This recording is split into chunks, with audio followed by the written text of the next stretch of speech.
السلام علیکم، میں اس سیریز کی تیسری کتاب لے کر آپ کی خدمت میں حاضر ہوں۔ آ، اس کتاب کا انتخاب اس لیے کیا کیونکہ یہ کتاب پاکستان میں جو موجودہ حالات ہیں اس سے بھی کنیکٹڈ ہے، اور ساتھ یہ ایک بہت ہی اچھا سا تاریخی تناظر میں بھی اس چیز کو پیش کرتی ہے کہ پاکستان میں جو مختلف ڈبیٹس ہیں یا پھر آ، جو ماضی میں پچھلی 2 صدیوں میں جو مختلف ڈبیٹس رہے ہیں خواتین کی تعلیم کے حوالے سے، ان کا ایک بہت ہی خوبصورت سا خلاصہ دیتی ہیں شنیلا کھوجامول جی اپنی اس کتاب میں۔ اور ان کا جو ریسرچ ٹاپک ہے وہ کئی سالوں سے، تقریباً 20 سال سے وہ اس ٹاپک پہ کام کر رہی ہیں کہ اسلامی معاشرے میں اور پاکستانی سوسائٹی میں جو خواتین ہیں ان کے جو چیلنجز ہیں اور اس کی جو ہسٹری ہے اس پر وہ بات کرتی ہیں۔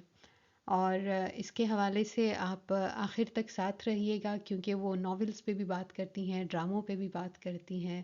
اور اس کو بہت ہی ایک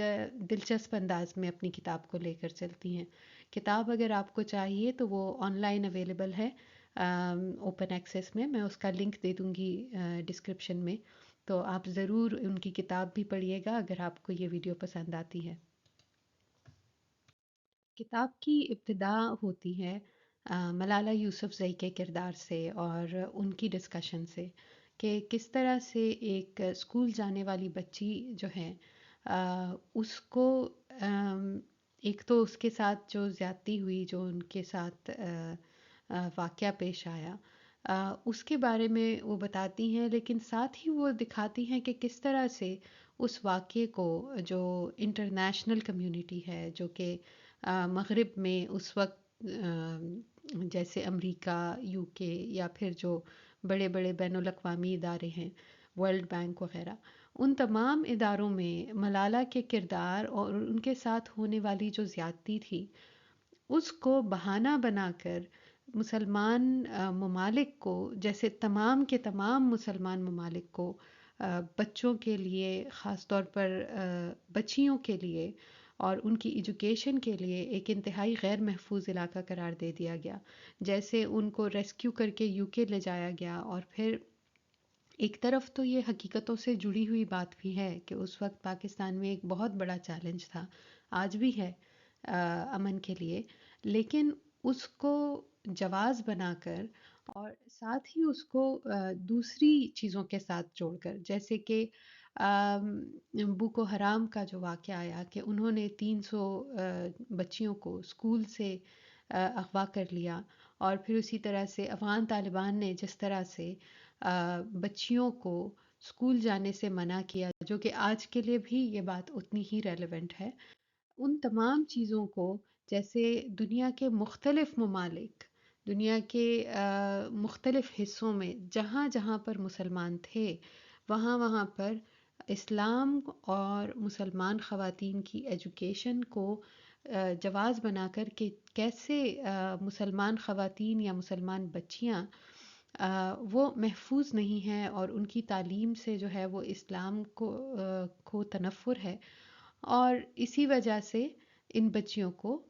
محفوظ کرنے کی ضرورت ہے۔ اور ایک قصہ سنایا گیا جس میں قوم کی، رنگ کی، جغرافیے کی، نسل کی، زبان کی، کسی بھی چیز کی تفریق کے بغیر کہ بھئی یہ پاکستانی ہیں، یہ بنگلہ دیش سے ہیں، یہ کوئی مراکش سے ہیں، یہ افریقہ ہے، یہ امریکہ ہے، یا یہ آسٹریلیا ہے، کہیں پر بھی مسلمان بچیوں کے ساتھ یا مسلمان خواتین کے نام پر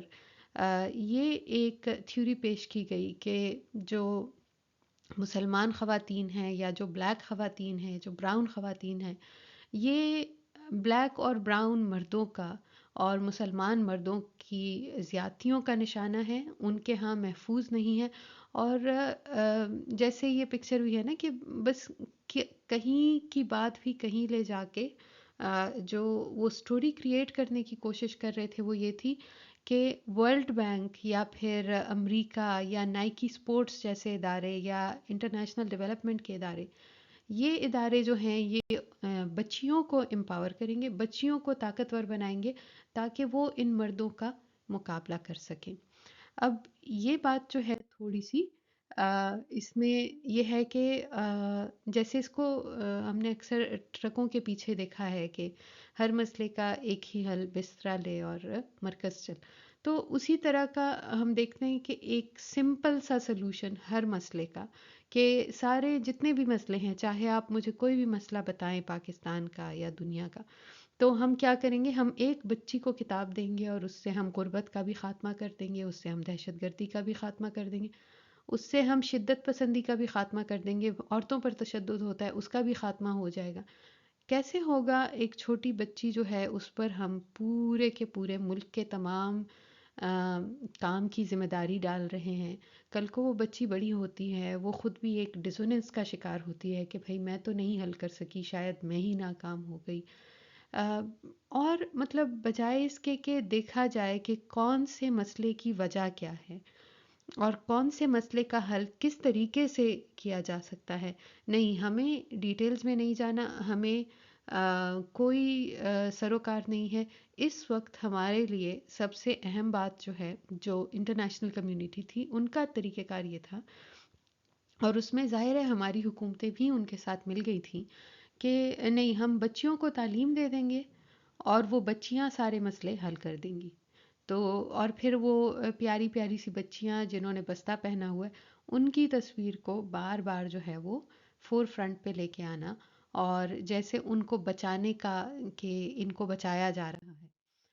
آم، پھر اس میں مختلف جو سٹوریز تھیں ان کو جیسے مکس بھی کیا گیا، کہ اس میں وہ تھوڑا سا ہمیں ماضی میں لے کے جاتی ہیں. پھر مول جی، ڈاکٹر مول جی، کہ آپ پیچھے سے تاریخی طور پر اگر اس کو دیکھیں تو تاریخ میں بھی یہ ہو چکا ہے کہ اورینٹلزم کا جو مستشرقین تھے، ان کا بھی یہ طریقہ کار تھا کہ وہ نسل، مذہب اور صنفی تعصب جو ہے اس کا ایک امتزاج ہوتا تھا، کہ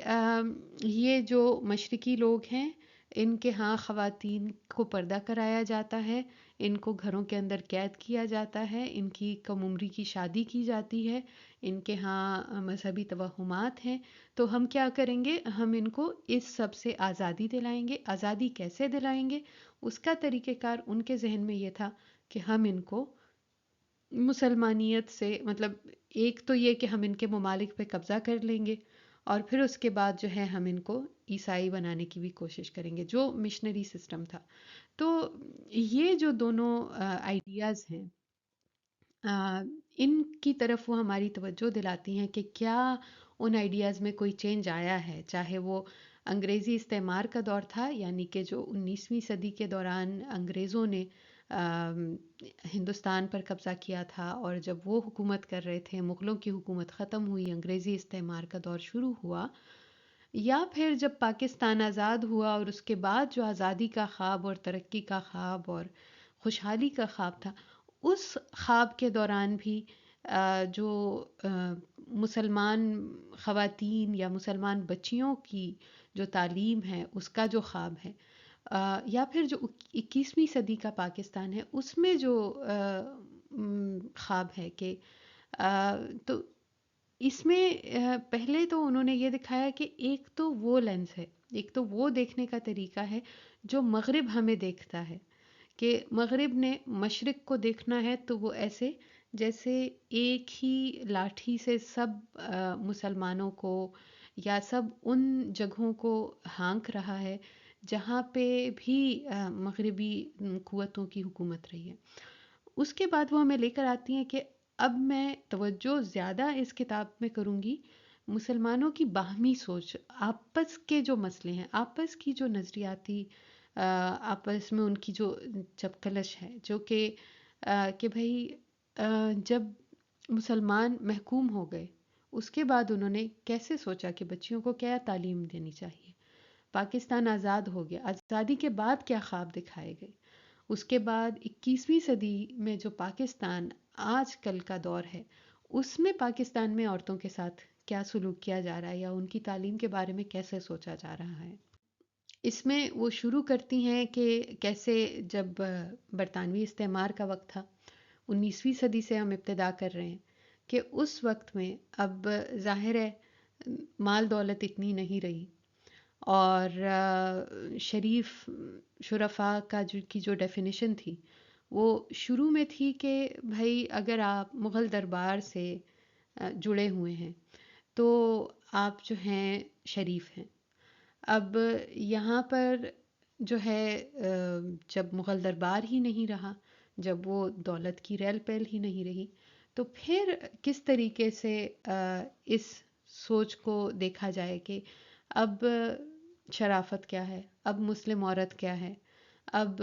وہ خواتین کون ہیں جو کہ پورے معاشرے کو جو ہے وہ ایک رول ماڈل کے طور پر ان کو دیکھا جاتا ہے.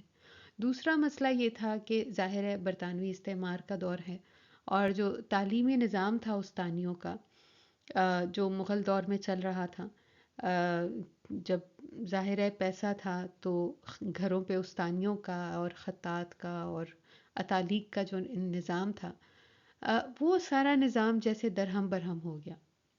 وقف کی ایک پوری انسٹیٹیوشن تھی وہ نہیں رہی، سورس آف انکم نہیں رہا ان لوگوں کا. تو اس کے بعد اب وہ ہمیں بتاتی ہیں کہ بھائی دوبارہ سے ایک ڈیفینیشن آ رہی ہے، ایک نئی سوچ آ رہی ہے کہ کس طرح سے ایک مسلمان عورت جو آئیڈیل ہے اس کو تخلیق کیا جائے. کیا یہ قوم کے حوالے سے ہوگا کہ ہندوستان سے ہمارا کیا تعلق ہے، کیا یہ نسل کے حوالے سے ہوگا کہ ہم کون سی نسل سے تعلق رکھتے ہیں، کیا یہ اس چیز پہ ڈپینڈنٹ ہوگا کہ جو خاندانی نظام ہے، جو خاندان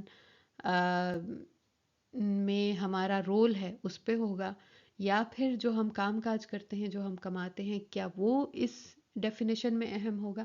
یا پھر ہم خود کیا سوچتے ہیں وہ اس ڈیفینیشن کے لیے اہم ہوگا. اس کو وہ آگے جا کے مزید دکھاتی ہیں. تھوڑا سا بیک گراؤنڈ دیتی ہیں کہ اس وقت کا جو تعلیمی نظام تھا، اب ظاہر ہے جو انگریز ہیں ان کے لیے تعلیمی نظام میں زیادہ اہم یہ تھا کہ پرائمری پر وہ توجہ نہیں دینا چاہ رہے تھے، وہ تمام عوام کو تعلیم دینے میں اتنے انٹرسٹڈ نہیں تھے. یہ چیز ڈاکومنٹڈ ہے اور یہ تمام ان کے جو ریکارڈز ہیں اس سے یہ بات واضح طور پر ملتی ہے. تو یونیورسٹی کی تعلیم پر ان کی توجہ تھی. یونیورسٹی کی تعلیم میں بھی پھر مزید یہ اسپیسیفیکیشن تھی کہ وہ چاہتے تھے کہ ایسے لوگ تیار کر سکیں جو کہ انگریزی دفاتر میں کام کر سکیں. اب انگریزی جو دفاتر تھے اس میں جیسے ٹائپسٹ کی یا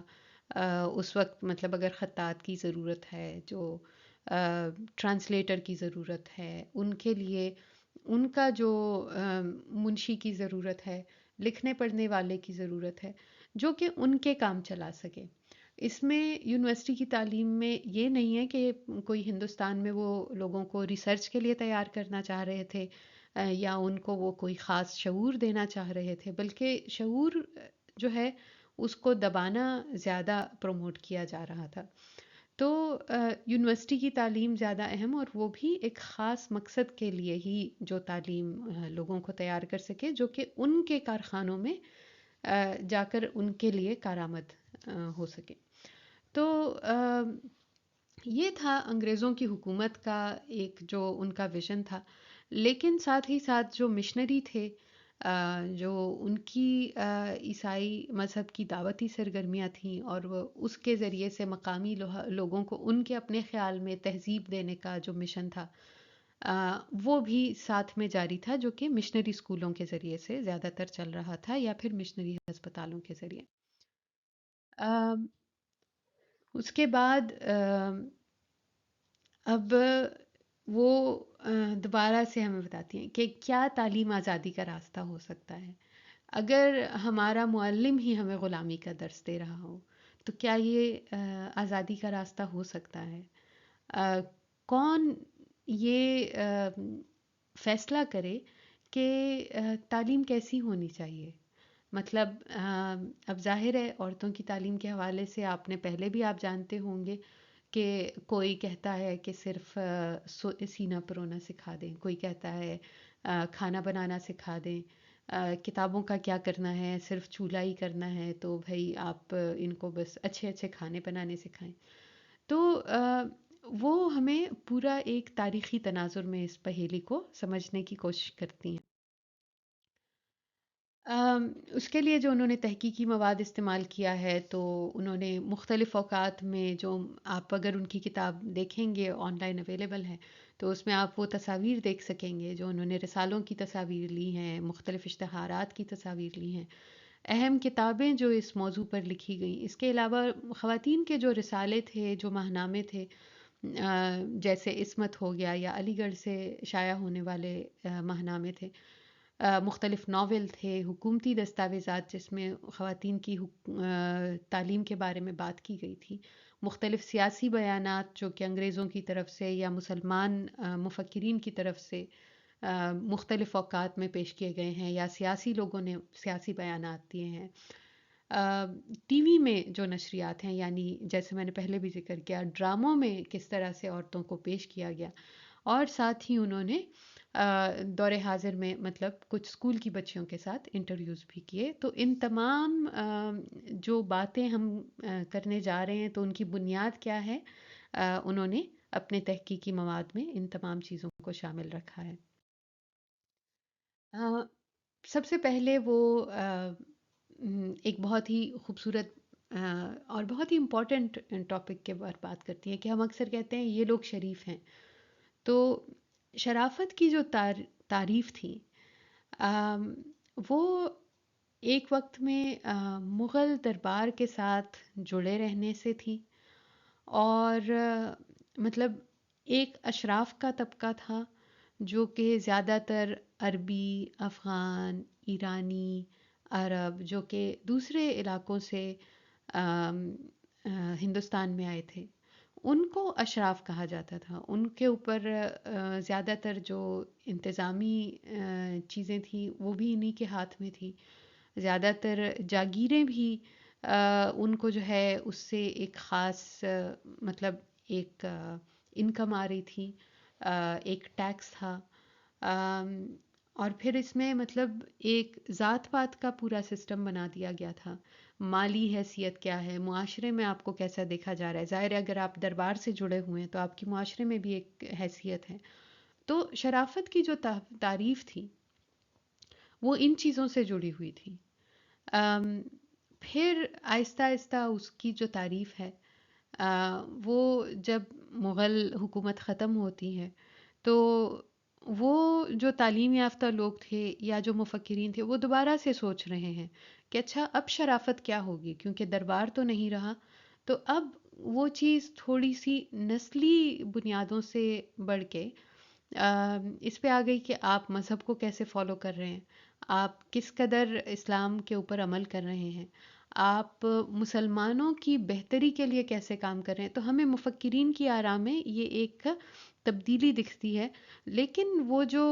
شروع سے ایک چلا آ رہا ہے کہ بھئی یہ ایک نسلی چیز بھی ہے، اس کا بھی مکمل طور سے خاتمہ ہمیں نہیں دکھتا ہے، بلکہ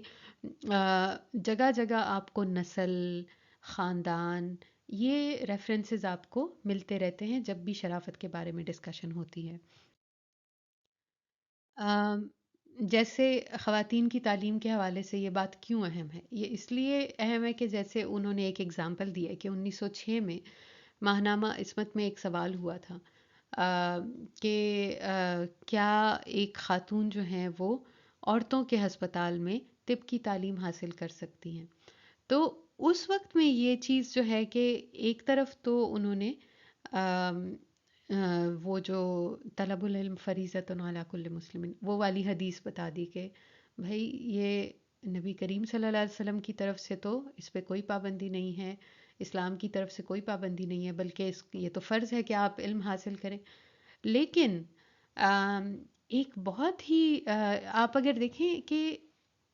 پہلے تو یہ تھا کہ مرد اور عورت کا اختلاط ہوگا جب یہ عورتیں تعلیم حاصل کریں گی۔ اگر وہ صرف خواتین کا بھی ہسپتال ہے تو ان کی ایک بہت بڑی کنسرن یہ تھی کہ یہ تو اشراف اور اجلاف کا اختلاط ہو جائے گا،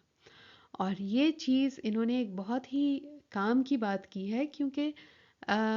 اس چیز کو اکثر ہم دیکھتے ہیں کہ نہیں ہم تو مسلمان ہیں، ہمارے بیچ تو بالکل بس جیسے برابری ہے اور ہم ان چیزوں کو بالکل نہیں دیکھتے، لیکن اشراف اور اجلاف کا اختلاط وہاں پر ڈسکس ہونے والے بہت سارے ٹاپکس میں سے ایک بہت اہم ٹاپک تھا، کیونکہ واقعی میں اشراف باقی کا جو معاشرہ تھا ان کو اجلاف کہتے تھے اور ان سے ایک فاصلہ برقرار بھی رکھتے تھے. تو اگر ایک شریفوں کی خاتون ہسپتال میں تعلیم حاصل کرنے جا رہی ہیں تو ظاہر ہے ان کو ہر کسی سے ملنا ہوگا، ان کا علاج بھی کرنا ہوگا، ان کے ساتھ پڑھنا بھی ہوگا. تو کیا شریفوں کی خواتین جو ہیں وہ ان کا علاج کر سکتی ہیں؟ یہ ایک اہم سوال تھا، اور یہ ایک بہت ہی خوبصورت بات انہوں نے اس کی نشاندہی کی ہے کہ اس چیز کو ہم سوچتے بھی نہیں ہیں. اور یہ ہمارے معاشرے میں موجود بہت بڑی گیپس ہیں، ہولز ہیں، جن کے اوپر ہم سوچنا پسند نہیں کرتے. آم، پھر یہ جو نئی اشرافیہ ہے، مطلب پرانے جو شرافت کے پیمانے تھے وہ نسلی کہ آپ نسل کیا ہے، لیکن نئی جو اشرافیہ ہے وہ کاروباری لوگ ہیں، علماء ہیں، زمیندار ہیں، ڈپینڈنگ آن کہ آپ کے پاس مال ہے یا پھر لوگوں کو انفلوئنس کرنے کی کوئی طاقت ہے. اور پھر آپ کی جو پہچان ہے وہ آپ کے مذہبی رجحانات ہیں، آپ کے رکھ رکھاؤ ہیں، آپ کی جفا کشی ہے. لیکن ساتھ ہی ساتھ ہم دیکھتے ہیں کہ یہ جو نئی اشرافیہ ہے اس کے پاس پیسے کی، دولت کی اتنی ریل پیل نہیں ہے. تو عورتوں کی رسومات جو تھی ان کا ایک فنکشن تھا، ان کی ایک ان کا فائدہ یہ تھا کہ وہ عورتیں ان رسومات اور ان جو مختلف معاشرتی ایونٹس ہوتے تھے کہ وہ اگر مختلف موقعوں پر مل جل رہی ہیں اپنے سرکل میں، تو وہ اس کے ذریعے سے اپنا نیٹ ورک بناتی تھیں. اس نیٹ ورک کے اندر وہ جو اسمارٹ خواتین سمجھی جاتی تھیں کہ جو عقل مند اور بڑی دور رس دوربین خواتین ہیں، تو وہ کیا کرتی تھیں کہ وہ رشتے جو ہیں وہ مینٹین رکھنا، نئے رشتے بنانا، اسٹریٹجک رشتے بنانا، یہ تمام چیزیں ہوتی تھیں ان رسومات کے دوران. اور پھر ان رسومات کے دوران اپنی جو حیثیت ہے اس کا اظہار بھی کیا جاتا تھا. تو ان کا ایک فنکشن تھا سوسائٹی میں. اب چونکہ وہ ریل پیل نہیں رہی ہے تو اس کے بعد اب وہ رسومات کے بارے میں دوبارہ سے ایک بحث چھڑ جاتی ہے کہ بھائی یہ تو عورتوں کی رسمیں ہیں اور یہ بہت بری ہیں. تو اکثر مجھے ہوتا تھا کہ کیوں عورتوں کو ہمیشہ ان رسومات کے لیے جو ہے وہ بلیم کیا جاتا ہے. تو یہ ہمیں اس معاشرے میں ایک اکنامک سچویشن کے بارے میں بتاتی ہیں کہ بھائی وہاں پر مالی حالات جو ہیں وہ تھوڑے سے چینج ہو گئے ہیں اور اسی حساب سے معاشرے کی ترتیب بھی چینج ہو گئی ہے. تو یہ جو پورا ایک انسٹیٹیوشن ہے عورتوں کے رسومات کا، اس کی حیثیت کے بارے میں بھی دوبارہ سے سوچا جا رہا ہے کہ کیا یہ اہم ہے یا نہیں ہے. پھر وہ ایک مثال دیتی ہیں میرات العروس کی، جو کہ ایک بہت ہی امپورٹنٹ ناول ہے، مولوی نذیر احمد نے لکھا اور بہت مشہور ہوا. اس کے اسپیشلی جو کیریکٹر ہیں اکبری اور اصغری وہ بہت مشہور ہیں، اور اکثر ان کا جو ہے وہ عام محاورے میں بھی ذکر ہمیں ملتا ہے. تو جیسے اصغری شریف ہے اور وہ جو ہے اس کو پڑھنا لکھنا آتا ہے، دنیا کی سمجھ ہے، ہنر ہے، سلیقہ مند ہے، خانہ داری آتی ہے، وہ گھر بیٹھے ایک طریقے سے کما بھی لیتی ہیں کہ جیسے وہ اپنا ایک مکتب چلاتی ہیں اور اس میں بغیر بہت ہی ظاہر طریقے سے وہ کمائی بھی کر رہی ہیں. وہ اپنی جو نند ہیں ان کا رشتہ بھی کروا رہی ہیں بہت ہی اچھے گھرانے میں. اور جو استانیوں کی قلت کا دور ہے اس دور میں وہ استانیوں کی کمی کو بھی پورا کر رہی ہیں اپنے محلے کی خواتین کے لیے، جو بچیاں ہیں محلے کی ان کے لیے. تو یہ ایک اصغری کا کردار ہے جو کہ اس وقت میں مسلمان قوم، مسلمان ملت کے لیے ایک رول ماڈل کے طور پر ان خاتون کو پیش کیا گیا. اور ہم دیکھتے ہیں کہ اصغری بہت ہی کم پیسہ خرچ کرنے پر توجہ دیتی ہے. مطلب وہ بار بار کفایت شعاری پر فوکس کرتی ہے کہ کس طرح سے اپنے خاندان کی وہ ایک جو ان کا جو نام ہے، ان کا جو فیس ہے وہ برقرار رکھتی ہے، لیکن وہ اس کو کرتے ہوئے مطلب ہمیں اصغری میں یہ نہیں دکھتا کہ وہ رسمیں نہیں کر رہی، بلکہ وہ بچیوں کو سکھا رہی ہے کہ مختلف تہواروں پہ آپ کو کون سا پکوان بنانا ہے، وہ کس طرح سے پروسنا ہے، وہ تمام چیزیں تو اصغری سکھا رہی ہے، لیکن ان تمام چیزوں کو کرتے ہوئے کیسے اپنے خرچے کو بھی کنٹرول کرنا ہے یہ بھی ساتھ میں سکھا رہی ہے، جو کہ ہمیں مسلمانوں کی جو مالی حالات میں ایک تنگی آ گئی تھی اس کی طرف ایک اشارہ ہے کہ کیسے ان حالات میں چیزوں کو مینج کیا جائے، یہ ایک بہت بڑی کنسرن تھی، اور اس کے اوپر ہمیں اصغری کا کردار ہیلپ کرتا ہے اس چیز کو سمجھنے میں۔ اور ساتھ ہی ساتھ جو مغل دربار کی زبان تھی فارسی، وہ بھی ریپلیس ہو رہی تھی اور اس کی جگہ اردو لے رہی تھی جو کہ لوکل زبان تھی، اور اسی میں اس ناول کو لکھا گیا ہے۔ اس سے پہلے علمی زبان فارسی تھی۔ پھر اب یہ وہی دور ہے، اور خواتین کی تعلیم کے حوالے سے بحث چل رہی ہے کہ کیا پڑھایا جائے۔ جیسے ایک مسئلہ ہے آج کیا پکائیں، ویسے ہی اس وقت سے آج تک مسئلہ یہی ہے کیا پڑھائیں لڑکیوں کو۔ تو پڑھانا تو ہے، لیکن کتنا، کیوں؟ اب مقصد جو ہے وہ جیسے سر سید احمد خان جو ہیں وہ مسلمانوں کی تعلیم کے حوالے سے علی گڑھ جو ان کی تحریک تھی، بہت زیادہ ان کو امپورٹنٹ اور بہت فارورڈ تھنکنگ اور بڑے مطلب دور کی سوچنے والے سمجھا جاتا ہے، لیکن جب انہوں نے ممتاز علی جنہوں نے خواتین کی تعلیم کے حوالے سے اور خواتین کے حقوق کے حوالے سے ایک بہت ہی اچھی کتاب لکھی، تو انہوں نے بہت زیادہ غصہ کیا اور اس چیز کو جو ہے وہ روکنے کی کوشش کی۔ اس چیز کے بارے میں زیادہ تر ہمیں پتہ نہیں ہوتا، لیکن ممتاز علی کی کتاب کا ہوپ فلی میں آپ کے لیے ایک خلاصہ پیش کر سکوں گی نیئر فیوچر میں۔ پھر اس کے بعد کچھ جو ہیں وہ سوچتے تھے کہ بھائی ماں ہے تو بچوں کو پرائمری تعلیم کے لیے اسکول نہ بھیجنا پڑے، تو اتنا پڑھا دیں کہ وہ بچوں کو گھر پہ ہی بنیادی چیزیں پڑھا دیں۔ کچھ اور لوگ تھے جو کہ یہ سوچ رہے تھے کہ بھائی وہ بیوی بنے گی نا، تو ایک تعلیم یافتہ مرد کی ساتھی بننے کے لیے اسے جتنی ضرورت ہے تو بس آپ اتنا کر دیں، کیونکہ غیر تعلیم یافتہ خاتون جو ہے وہ تعلیم یافتہ مرد کے ساتھ نہیں جچے گی۔ کچھ جگہوں پہ ہمیں میراث العروس میں ملتا ہے کہ بیٹی کو اتنا آنا چاہیے کہ وہ باپ کو یا جو سسر ہے اس کو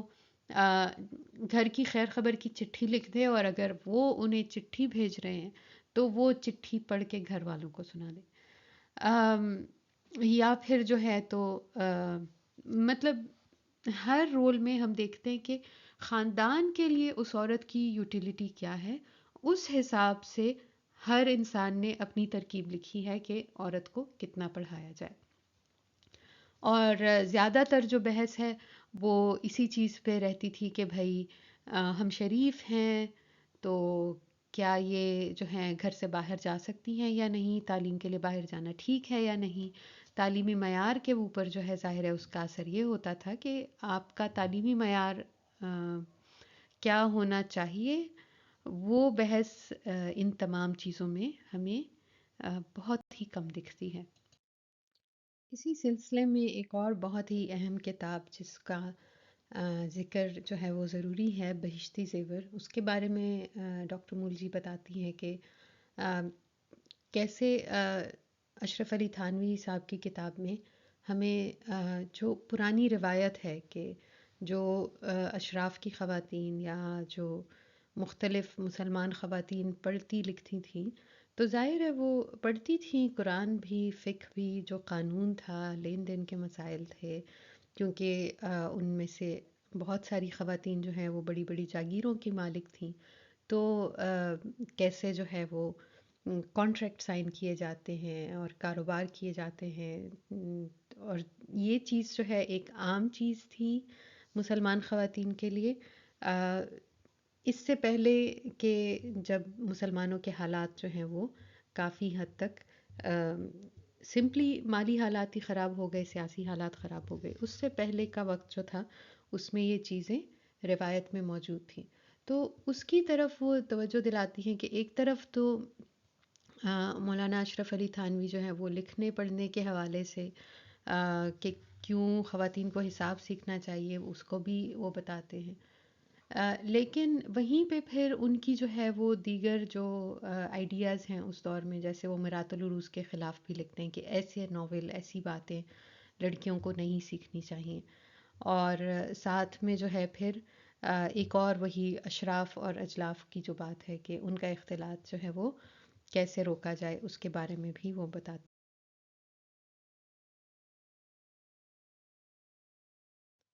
ان کے علاوہ بہت ساری ایسی چیزیں بھی تھیں جو خواتین خود لکھ رہی تھیں اور خود وہ سوچ رہی تھیں اسی ٹاپک کو کہ لڑکیوں کو اس دور میں کیا پڑھایا جائے. تو جیسے رسالوں میں، ناولز میں، ڈائریوں میں ذکر ملتا ہے اسی ٹاپک کا، کیونکہ بہت ساری خواتین جو ہیں وہ تعلیم یافتہ تھیں اور وہ باقاعدہ جو ہیں وہ لکھتی تھیں. جیسے رقیہ سخاوت حسین صاحبہ کا سلطانہ کا خواب جو ایک ناول ہے مختصر، اس میں ہمیں دکھتا ہے کہ کیسے وہ ایک بہت ہی ایسے معاشرے کا تصور کرتی ہیں جس میں بہت زیادہ سائنسی ترقی ہے اور خواتین جو ہیں وہ اصل میں اس سائنسی ترقی کو لیڈ کر رہی ہیں. تو خواتین کے لیے یہ چیز امیجن کرنا زیادہ آسان تھا کہ وہ سائنس میں اور ٹیکنالوجی میں آگے بڑھیں، لیکن ہمیں وہ چیز جو ہے وہ کافی بہت ساری جگہوں پہ اس کا فقدان نظر آتا ہے. ممتاز علی صاحب جن کا ذکر میں نے اس سے پہلے کیا، ان کی زوجہ کے ساتھ انہوں نے ایک مل جل کر ایک رسالہ مسلسل بھی نکالا. پھر محمدی بیگم صاحبہ جو ہیں انہوں نے خود کئی ناولز اور کتابیں بھی لکھیں اسی ٹاپک پر. لیکن ہم دیکھتے ہیں کہ وہ جیسے ان کے سگھڑاپے پہ زیادہ زور ہے، اور تہذیب کا نام ہی آپ دیکھ سکتے ہیں کہ اس چیز کو جوڑا گیا ہے ایک اسلامی روایت کے ساتھ جو مسلمان خواتین کی تعلیم تھی. اس کے کانسیپٹ سے وہ الگ نہیں ہوتا ہے. اس کے علاوہ جو خواتین کی جو سیاسی سرگرمیاں تھیں، آپ کو پتہ ہوگا بہت ساری خواتین تحریک پاکستان میں بہت ایکٹیو تھیں. علی گڑھ سے ایک ایسے میگزین کی اشاعت ہوتی تھی خاتون، جس میں ان کی سیاسی سرگرمیوں کے بارے میں پوری رپورٹس ہوتی تھیں اور ان کی جو بحثیں ہیں ان کی رپورٹس بھی وہاں پہ موجود ہوتی تھیں. ہم دیکھتے ہیں کہ بعد میں علی گڑھ نے خواتین کے لیے بھی تعلیم کا دروازہ کھولا، لیکن سر سید کی انیشل پلان میں یہ چیز شامل نہیں تھی. پھر عصمتی بہنوں کی بحث جو ہے وہ یہ ایک سیکشن ہے کتاب میں جس کو آپ دیکھ سکتے ہیں کہ ماہنامہ جو عصمت تھا اس میں 3 خواتین کی بحث آپس میں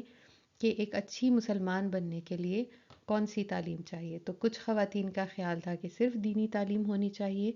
کچھ کا خیال تھا کہ دنیاوی تعلیم بھی ہونی چاہیے، لیکن کچھ اور مشنری اسکولوں سے دور رہنا چاہیے کیونکہ وہاں پر جو ہے وہ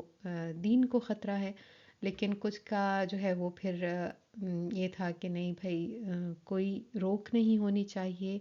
تو یہ ایک مطلب خواتین کے مابین بھی یہ بحث چلتی رہی ہے اور اس کا ریکارڈ ہمیں اس رسالے کی بحث میں ملتا ہے. پھر جیسے شریف لڑکیوں کی تعلیم، اب وہی 19ویں صدی میں شریف لڑکیوں کی تعلیم جو ہے وہ کیسی ہونی چاہیے. تو رشتوں کا احساس کرنے والی، اس میں جو شروع میں ایک لفظ استعمال ہوا تھا پدر سری خاندان، تو پدر سری ہے یا مادر سری ہے، لیکن خاندان کے تصور جو ہے وہ اس میں بہت زیادہ امپورٹنٹ ہے کہ جو لڑکی ہے اس کو بیٹی کے طور پر دیکھنا، ایسی جس کو رشتوں کا احساس ہو، وہ بہو کے طور پر کیسی ہے،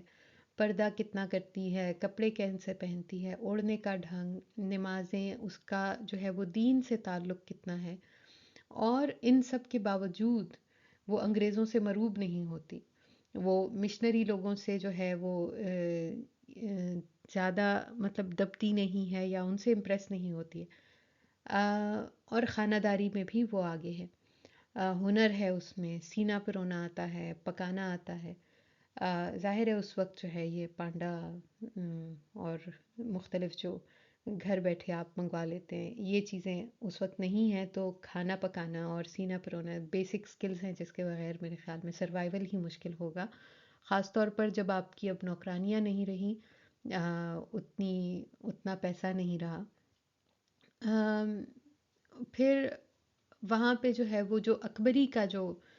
کانسیپٹ ہے وہ ہمیں محمدی بیگم کی سگڑ بیٹی میں بھی ملتا ہے،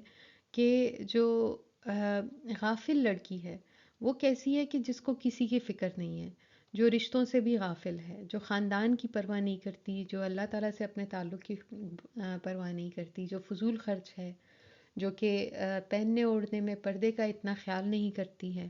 جلدی میں اپنے فیصلے کرتی ہے۔ اب ظاہر ہے فضول خرچی اور پیسے کا جو احساس ہے وہ ایک بہت ہی کامن تھیم ہے ان تمام چیزوں میں، ان تمام ناولز میں۔ آ، پھر اب پڑھائی کے حوالے سے کہاں پہ ہو، پہلے تو یہ ہے کہ بھائی کیا پڑھایا جائے، گولز آف ایجوکیشن جو ہے وہ کیسا انسان بنانے کے لیے ہوں، لیکن کہاں پہ کی جائے یہ بھی ایک انتہائی اہم سوال ہے۔ پہلے بھی اس پہ میں نے بات کی کہ بھائی گھر میں ہو، انگریزی اسکول ہو یا اسلامی اسکول ہو، محلے کا اسکول ہو، ہر ایک کے لیے آپ کو گھر سے باہر نکلنا پڑے گا، چاہے زنانہ میں بھی پڑھایا جا رہا ہے تو پھر زنانہ میں بھی چند لڑکیوں کو کسی ایک گھر میں جمع ہونا پڑے گا۔ پھر پردے کی صورت کیا ہوگی، کیونکہ پہلے ڈولی میں اگر کوئی سسٹم تھا تو اب وہ ڈولی میں روز جو ہے وہ مشکل ہوگا، تو پردے کی صورت کیا ہوگی، ٹرانسپورٹ کی صورت کیا ہوگی۔ پھر طبقاتی تقسیم جو ہے وہ ڈسٹرب ہونے کا خطرہ ہوگا، اشراف اور اجلاف کا اختلاط ہوگا، گھروں میں جو ہے وہ تعلیم دلانا، استانیوں کو سپورٹ کرنا مشکل ہے۔ تو یہ ایک پورا پھر جو ہے خاندان پر اس کا کیا اثر ہوگا، یہ بھی ایک امپورٹنٹ چیز ہے کہ عورت تعلیم حاصل کرے تو یہ زیادہ کنیکٹڈ اس بات سے تھا یہ تصور کہ اس کا سوسائٹی کے لیے، فیملی کے لیے کیا اثر ہوگا۔ پھر ہم سیکنڈ سیکشن کی طرف بڑھتے ہیں جو کہ قیام پاکستان کے بعد، کہ وہ مختلف اشتہاروں کے ذریعے سے دکھاتی ہیں کہ کیسے پی آئی اے نے یا پھر مختلف جہاں جہاں پہ عورتوں کی سروسز کے لیے حکومت نے کوشش کی کہ عورتوں کو سروسز میں شامل کیا جائے، تو ادھر ہماری جو ایئر ہوسٹسز تھیں ان کے حوالے سے بتایا گیا کہ ہماری ہوسٹسز جو ہے وہ سینچریز سے، صدیوں سے ان کی جو ہے ہم نے تربیت کی ہوئی ہے کہ وہ آپ کو، ہماری بیٹیاں جو ہے وہ پی آئی اے میں سروس کریں گی، آپ کو کھانا پروسنا جو ہے اس کی بڑی پرانی ہماری ایک روایت ہے مہمان نوازی کی۔ تو ایسے مطلب اس صدیوں کی مہمان نوازی کی روایت کو پی آئی اے میں ہوسٹسز کی سروس سے جوڑا گیا، جس کو ہم میرج آف کنوینئنس کہہ سکتے ہیں۔ پھر اس کے بعد اب ابتدائی دور میں جو ہے حکومت کی امید کیا ہے کہ عورتیں جو ہیں وہ پاکستان کی جو اکانومی ہے اس میں وہ حصہ لیں، پاکستان کو ماڈرن بنانے کا جو خواب تھا مختلف حکومتوں کا، مختلف ان کے جو بھی پالیسی تھی، چاہے وہ ایوب خان کا دور تھا، چاہے وہ اس سے پہلے یا بعد کا دور تھا، کہ بھائی ماڈرن دور ہے اور ہمیں ترقی کرنی ہے اور اس کے لیے ہمیں عورتوں کی بھی جو ہے وہ اس میں شرکت چاہیے اکانومی میں، تو اس کے لیے پھر پاکستانیت کا تصور اور اسلام کا تصور جو ہے وہ اس میں ہمیں ابھی اتنا زیادہ شریف اور غیر شریف کا ذکر جو ہے وہ نسبتاً کم مل رہا ہے، بلکہ اور زیادہ سوچ جو ہے اب وہ ماڈرن، پردہ، ان چیزوں پہ زیادہ بحث ہوتی ہے۔ لیکن اس وقت بھی ہمیں جو تعلیمی پالیسی ہے اس میں سیریسنس نہیں دکھتی ہے، بلکہ یہ دکھتا ہے کہ ابھی بھی ہم مروبیت کا شکار ہیں۔ جیسے تعلیمی پالیسی کے لیے جو کمیٹی تھی اس میں 4 لوگ تھے، 2 پروفیسر امریکن تھے، مطلب گورے، جو کہ امریکہ سے آئے اور مطلب وہیں کے لوگ ہیں، وہ 2 پاکستانی تھے جو کہ ایک لندن میں، ایک یو کے میں ایک یو ایس میں پڑھا رہے ہیں۔ اگین ایسے لوگ جن کا ملک سے اتنا زیادہ تعلق نہیں ہے، بس آپ نے باہر سے کسی کو اٹھایا کیونکہ ہم ان سے مروب ہیں کہ ان کو سب آتا ہوگا، چاہے ان لوگوں کو پاکستان کے حالات کی اتنی ان ڈیپتھ نالج ہو یا نہ ہو، ہم بس وہی اپنی گوروں سے مروبیت میں مصروف تھے۔ اور پھر اب جو ہے خواتین کی تعلیم کا مقصد، جیسے پہلے ان کو خاندان کے لیے اور مسلمان قوم کے لیے کارآمد بنانے کا ایک تصور تھا، ابھی جو ہے وہ یہ تھا کہ پاکستان کے لیے، اس کی تشکیل کے لیے، اس کی ترقی کے لیے خواتین کو کیسے یوزفل بنایا جائے۔ اگین یہاں پر بھی کہ زیادہ تر پدر سری کا لفظ اس لیے استعمال ہو رہا ہے کہ بہت ساری مطلب 90% کیسز میں کم از کم سربراہ حکومت جو ہے وہ مرد تھے، اور خاندان کا سربراہ بھی جب تک اگر مرد ہے تو عورت نہیں ہوتی ہے موسٹ کیسز میں۔ پھر ان کے ذمہ جو کام ڈالا گیا وہ یہ تھا کہ آپ نے ملک کو ذمہ دار شہری دینے ہیں، آپ کی قدرتی ذمہ داری ہے۔ تو اگر مطلب جیسے خواتین کے لیے کچھ اسکولز کھولے گئے تو اس میں بھی یہ تھا کہ ان کی قدرتی ذمہ داری جیسے یہ ہے کہ وہ کیئر کرنا، مریضوں کی، بچوں کی دیکھ بھال، ٹیچنگ ہو گئی، ایسی چیزوں میں، یا امور خانہ داری میں، ان میں خواتین کو زیادہ رکھا گیا۔ یا پھر جیسے سلائی کڑھائی ہو گئی، سلائی کڑھائی سینٹر ہم دیکھتے ہیں بہت سارے ہیں پاکستان میں جو سرکاری طور پہ ان کی فنڈنگ کی گئی، ٹائپسٹ، کلرک، سیکرٹری، ٹیلی فون آپریٹر کی جابس کے لیے، نہ کہ لیڈرشپ پوزیشن یا پھر کوئی سائنس اور ان چیزوں میں ایک دم سے خواتین کے لیے جگہ نہیں بنائی گئی۔ پھر وہ یہ بھی بتاتی ہیں کہ بھئی اچھی خاتون جو ہے وہ ہمیشہ بتاتی ہیں کہ اچھی خاتون کا تصور کیا تھا، اور اسی وقت میں بری خاتون کون ہوگی۔ تو اب وہ ایک کتاب کا حوالہ دیتی ہیں کہ ایک کتاب چھپی تھی اس دور میں کہ جس میں پردہ نشین خواتین کو بھی دیکھا گیا تھا کہ بھئی یہ تو ماڈرن ہی نہیں بن سکتی ہیں، یہ تو پاکستان کی تشکیل میں کوئی کردار نہیں ادا کر سکتی ہیں۔ ماڈرن خواتین وہ ہیں جو کہ کم از کم 10ویں پاس ہیں ان آتھر کے مطابق، اور اس میں انہوں نے کچھ خواتین کا سروے بھی کیا تھا، اور وہ جیسے اشرافیہ کہہ لیں یا نسبتاً مالدار لوگوں کے طبقے سے تعلق رکھتی ہیں، یا پھر وہ الٹرا ماڈرن ہیں جو کہ اس دور کے حساب سے ان کے خیال میں جو ماڈرن خواتین ہیں وہ ان کو الٹرا ماڈرن کہلاتی ہیں، اور انہیں کہتی ہیں کہ یہ مغرب سے بہت زیادہ ہی مروب ہو گئی ہیں۔ تو آپ بہت زیادہ مذہبی بھی نہیں ہو سکتے، بہت زیادہ ماڈرن بھی نہیں ہو سکتے، آپ کو بڑی ہی کوئی بیچ کا راستہ دیکھنا ہے اپنے لیے۔ پردہ نشین خواتین کو مطلب اس کتاب میں باقاعدہ مس فٹ یا زندہ لاش کے طور پر کہا گیا ہے، الٹرا ماڈرن لڑکیوں کو ٹیڈی لڑکیاں کہہ کر برا بھلا کہا گیا ہے کہ بھئی یہ تو نہ خاندان کی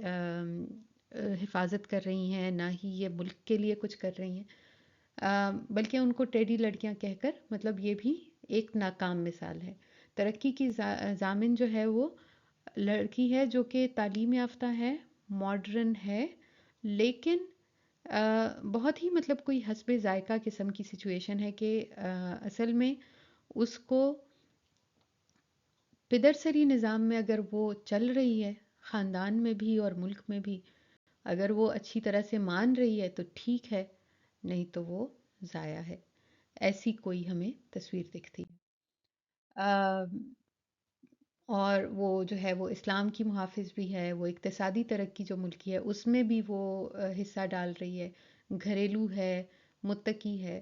کام کریں لیکن برابری نہ مانگیں۔ یہ ایک بہت ہی امپورٹنٹ پوائنٹ وہ اٹھا رہی ہیں کہ آ، کام کا تقاضا تو کیا گیا، لیکن اگر خواتین کام کر رہی ہیں تو اس سے جڑی ہوئی کچھ ذمہ داری عائد ہوتی ہے، کام جس کے لیے وہ کر رہی ہیں، ان ذمہ داریوں کو نہیں سوچا گیا کہ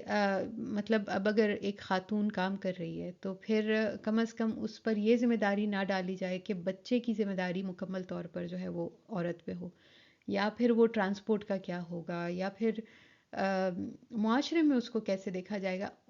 جو اس کے ریپرکشنز ہوتے ہیں عورتوں کے کام کرنے سے، اقتصادی ترقی میں اپنا حصہ ڈالنے سے، ان کے اوپر بات بہت ہی کم ہوتی ہے، اور ہمیشہ جو ہے وہ ملبہ آ، کامیاب یا ناکام عورت کے ٹاپک پر گرا دیا جاتا ہے۔ اب وہ اس کو ماڈرن دور میں لے کے آتی ہیں، آزادی کا جو دور تھا، پاکستان کی تشکیل کا جو دور تھا، اس سے آج کل کے دور میں 21ویں صدی میں ہم آتے ہیں، تو 21ویں صدی میں بھی بہت سارے لوگوں کو جو بچیوں کی ایجوکیشن ہے وہ انہیں ایک ایسی چیز لگی کہ جیسے یہ ایک آم، اقتصادی ترقی کا ایک نیا راستہ ہے، چونکہ ہم ایسے دور میں چلے گئے جہاں پر اقتصادی ترقی پوری دنیا کی ایک گلوبل ولیج کے تصور کے طور پر دیکھی گئی، تو اس میں وہ توجہ دلاتی ہیں کہ کیسے لوگوں نے جب خواتین کی تعلیم کی بات کی، تو اب یہ پہلے تو خاندان کا ایک سسٹم تھا، 19ویں صدی میں، 20ویں صدی میں وہ پاکستان کو بنانا ہے ان کو، 21ویں صدی میں جیسے پوری دنیا کی ذمہ داری ان پہ ڈال دی گئی ہے، اور ان کو ایک کنزیومر کے طور پر دیکھا گیا کہ ہاں بھائی یہ تو بڑا اچھا ریسورس ہے، یہ تو بڑے اچھے وسائل ہیں، اور اب ہم ان سے کام لیں گے، تو چلیں ان کو پڑھاتے ہیں اور ان کو ہم سدھارتے ہیں۔ تعلیم کے حوالے سے جب بھی بات کی جاتی ہے خواتین کی، تو اس میں جیسے ایسے بات کی جاتی ہے کہ اس میں انویسٹمنٹ کے کیا فائدے ہوں گے، اچھا بھائی لڑکیاں مزدوری کریں گی تو وہ کس طرح سے اکانومی کو اور بھی بہتر بنائیں گی، اور اسی طرح سے پھر اس کے لیے جو ہے وہ ذکر کیا جاتا ہے کہ بھائی تعلیم آئے گی تو اس سے جو ہے تو جیسے سب کچھ چینج ہو جائے گا، لڑکیاں معاشی ترقی کریں گی، ان کے پاس پیسے ہوں گے، اور وہ پیسے کما کے جو ہے اچھی کنزیومر بنیں گی، اچھے کسٹمر بنیں گی، اور مزید ترقی جو ہے وہ ملٹی نیشنل کمپنیوں کے لیے، ان کے لیے مزید خریدار بنیں گے۔ یہ ایک انڈر لائنگ سوچ ہے اس خواتین کی تعلیم کے حوالے سے، اور اس میں جو ہے پھر سے اس چیز کو نہیں دیکھا گیا کہ بھائی معاشی حالات جو ہیں وہ ان جنرل کتنے خراب چل رہے ہیں، معاشرتی تفریق بڑھ رہی ہے، غریب امیر کا فرق بڑھتا جا رہا ہے، تعصبات جو ہیں وہ معاشرے میں کتنے زیادہ ہیں، یا پھر پوری دنیا کے لیول پر کتنے زیادہ ہیں انٹرنیشنلی۔ اس کے علاوہ یہ نہیں بتایا جاتا کہ تعلیم اگر کوئی حاصل کر بھی لے تو کیا ایک غریب کا بچہ جو کہ ایک چھوٹے اسکول میں پڑھ کے گیا ہے، اور جو مالداروں کی بیٹی ہے جو کہ بڑے اسکول میں انگریزی اسکول میں پڑھ کے گئی ہے، کیا ان کے لیے تعلیم کے ذریعے ترقی کے مواقع سیم ہیں؟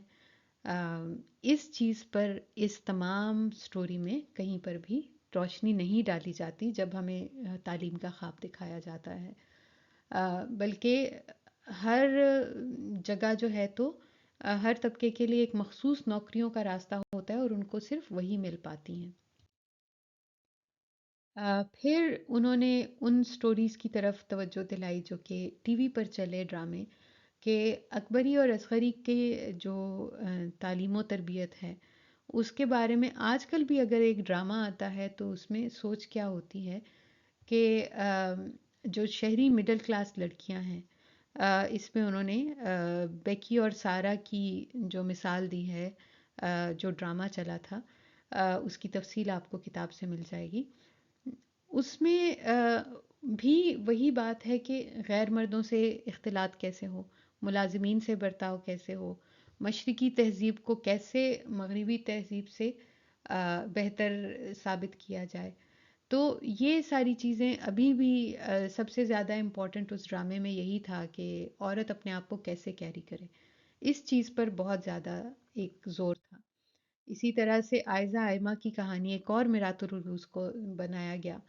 تو اس میں بھی یہی تھا کہ مہنگائی، بے روزگاری، تعلیمی اخراجات،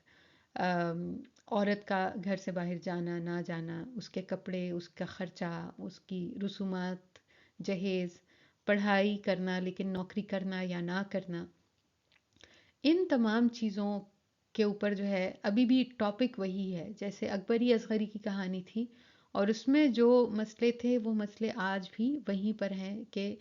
کیسے آئمہ جو اصغری کا کردار ادا کر رہی ہے وہ اپنی نند کا رشتہ کراتی ہے، وہ دیور کو مفت میں ٹیوشن دیتی ہے، جب خاندان کو ضرورت ہوتی ہے تو وہ نوکری کرنے لگ جاتی ہے اور ان کو پیسے کما کے دیتی ہے، لیکن وہ مشترکہ خاندان کو مسلسل فائدے تو دے رہی ہے، لیکن جیسے ہی خاندان کی معاشی حالت بہتر ہوتی ہے تو وہ ایک دم سے پھر سے ایک گھریلو خاتون بن جاتی ہے اور اس کو کریئر کا کوئی شوق نہیں ہے۔ تو اب تعلیم یافتہ ہونا، اس کا ایک وہ خلاصہ آخر میں ہمیں بتاتی ہیں کہ بھئی یہ کٹھ پتلیاں جو ہیں، یہ خواتین جو ہیں، ان کے لیے تعلیم یافتہ ہونے کا مطلب اور اس کے فیصلے کون کر رہا ہے اور ان فیصلوں میں کون سے فیکٹرز کو زیادہ امپورٹنس دی جا رہی ہے۔ اکثر جو ہے وہ اچھی مسلمانیت کا اظہار لکھا میں نے یہاں پر، میں نے تقویٰ کا ذکر نہیں کیا ہے، مسلمانیت کا اظہار اپنے لباس سے، اپنے طور طریقوں سے جو کہ آپ دوسروں کو دکھاتے ہیں، ان کے اوپر زیادہ انحصار ہے بجائے اس کے کہ آپ کی تقویٰ کیا ہے، آپ کا اللہ تعالیٰ سے تعلق کیا ہے یا آپ کا اسلام سے تعلق کیا ہے۔ اس سے کہیں زیادہ آپ معاشرے کو کس قدر بتا پا رہے ہیں کہ آپ کتنے اچھے مسلمان ہیں، اس پر زیادہ زور دیا جاتا ہے۔ لکھاریوں نے سانچے بنائے ہیں، انہوں نے چیزیں لکھی ہیں، بجائے اس کے کہ ہم پریکٹسز پہ فوکس کریں، کہ ہم جا کر عورتوں سے پوچھیں کہ آپ کو کیا چاہیے اور اس حوالے سے پھر جا کے ایک تعلیمی نظام میں چینجز کریں اور ان کے لیے ان کی ضرورت کے مطابق چیزیں بنائی جائیں، بجائے اس کے کیا کیا جاتا ہے چند ایکسپرٹس کو جمع کر کے جو کہ شاید مرد ہوں گے جنہوں نے صرف کتابیں پڑھی ہوں گی، اور اسی کی بنیاد پر فیصلے خواتین کے کر دیے جاتے ہیں، اور اسی کو ہم جوڑ سکتے ہیں جو پدر سری نظام کا ایک مسئلہ ہے کہ وہ پریکٹسز کو نہیں دیکھتے ہیں۔ پھر یہ بھی کہ آج بھی وہی بات ہے کہ دوپٹے کو جو ہے وہ فوقیت حاصل ہے، اگر کسی نے برقع پہنا ہوا ہے تو اس کو ایک قدیم زمانے کا سمجھنا، یہ بھی ایک بہت ہی عام بات ہے آج بھی ہمارے تعلیمی اور جاب سیکٹر میں۔ پھر طبقاتی اور صنفی تفریق کو قائم رکھنے کا جو ٹاپک اصغری کے ٹائم سے شروع ہوا ہے وہ آج تک نہیں چینج ہوا۔ خواتین سے یہ امید کی جاتی ہے کہ اگر وہ گھر سے باہر نکل رہی ہیں تو وہ جیسے ایک باؤنڈری وال اپنے ساتھ لے کر جائیں اپنے طور طریقوں میں، اور ان پر کہیں بھی کبھی بھی کوئی بھی اعتراض کر دیا جاتا ہے، ان کے کیریکٹر پر جو ہے وہ الزام تراشیاں، یہ تمام جو عورتیں بھی کام کرتی ہیں گھر سے باہر ان کو اس چیز کا سامنا رہا ہے اور رہتا ہے، لیکن اس کے اوپر سیریسلی بات نہیں کی جاتی، بلکہ یہ امید کی جاتی ہے کہ وہ آٹومیٹیکلی اپنے آپ کو ایک باؤنڈری وال میں قید کریں گی، چاہے وہ ڈیلی کام کر رہی ہیں ایک ماحول میں۔ تو اس چیز پر بات جو ہے وہ ڈاکٹر ملجی اس بہت اہم پوائنٹ کی طرف ہمیں توجہ دلاتی ہیں۔ پھر اگین فوکس کیا ہے کہ مستقبل میں آپ کارآمد شہری پرووائڈ کر سکیں حکومت کو، یا پھر اب جو ہے تو ملٹی نیشنل کمپنیز کو، ملک کو آپ ترقی دلوا سکیں۔ آپ حسب ضرورت اور بوقت ضرورت کمائیں، لیکن آپ جتلا نہیں سکتے، آپ اس کو بہت زیادہ اوپنلی نہیں بتا سکتے، اور آپ جو ہے یہ امید نہ رکھیں کہ آپ کی کوئی ٹرانسپورٹ کے ایشوز ہوں گے تو ان کو کوئی حل کرے گا، یا آپ کو اگر واش رومز نہیں مل رہے خواتین کے، یا پھر مطلب جو بھی آپ کو راستے میں مختلف قسم کے ہراسمنٹ کا سامنا کرنا پڑ سکتا ہے، اس تمام کا الزام بھی آپ کو ایز اے ورکنگ وومن اپنے اوپر ہی لینا پڑے گا۔ ان تمام چیزوں کے بارے میں ہمارے تعلیمی نظام میں بات ہوتی ہی نہیں ہے۔ ہم دیکھ سکتے ہیں کہ بہت ساری چیزوں میں بات کو دبانے کی کوشش کی جاتی ہے، چاہے وہ 19ویں صدی کی اصغری تھی، چاہے وہ 20ویں صدی کی جو پی آئی اے کی ایئر ہوسٹس ہے، چاہے وہ 21ویں صدی کی سارہ ہے۔ یہ تمام خواتین جو ہیں ان کے اوپر شرافت کا بوجھ لاد دیا جاتا ہے کہ یہ آپ شریف خاندان سے ہیں، آپ کو جو ہے کام کرنا ہے، پیسے کما کے لانے ہیں، تعلیم حاصل کرنی ہے، لیکن اس کے ساتھ ساتھ آپ کو خاندان بھی چلانا ہے، اس کے ساتھ ساتھ آپ کو جو ہے اپنی باؤنڈری وال کو اپنے ساتھ لے کر جانا ہے۔ معاشرے میں جو ماحول بنا ہوا ہے جس میں آپ کی جگہ نہیں ہے ورکنگ پلیس میں، اس کو آپ نے چیلنج نہیں کرنا۔ تو یہ جو معاشرے میں تضادات ہیں اس کو وہ بہت خوبصورتی سے بہت ساری مثالوں کے ذریعے سے واضح کرتی ہیں. اور اسی لیے میرے خیال میں یہ ایک بہت ہی امپورٹنٹ کتاب ہے. اور جو مسئلے ہیں جو کہ صدیوں سے چلے آ رہے ہیں، اور اس میں یہ نہیں دیکھا جا رہا کہ ایک عورت کو کیا چاہیے اگر وہ کریئر بنانا چاہ رہی ہے، اگر وہ اپنی ذہانت کو استعمال کرنا چاہ رہی ہے، اگر وہ اپنی صلاحیتوں کو استعمال کر رہی ہے، تو وہ جو اس کی کامیابیاں ہیں اس کو ہمیشہ اس کے خاندانی نظام سے جوڑنا اور اس کی خاندانی ذمہ داریوں سے ہمیشہ جو ہے اس کو خلط ملط کر دینا، اور اگر کوئی عورت آگے بڑھ جاتی ہے تو کبھی اس کی عزت کے بارے میں بات شروع کر دینا. یہ تمام چیزیں جو کہ بہت امپورٹنٹ ٹاپکس ہیں اس پر بہت ہی اچھی تفصیل سے بات کی ہے اس کتاب میں. اگر آپ کو پسند ہے ضرور پڑھیے گا اور کامنٹس میں مجھے بتائیے گا کوئی چیز جس کو امپروو کیا جا سکے. نیکسٹ کتاب کے ساتھ انشاءاللہ اگلے ہفتے پھر حاضر ہوں گی. اجازت دیجیے گا. اللہ حافظ.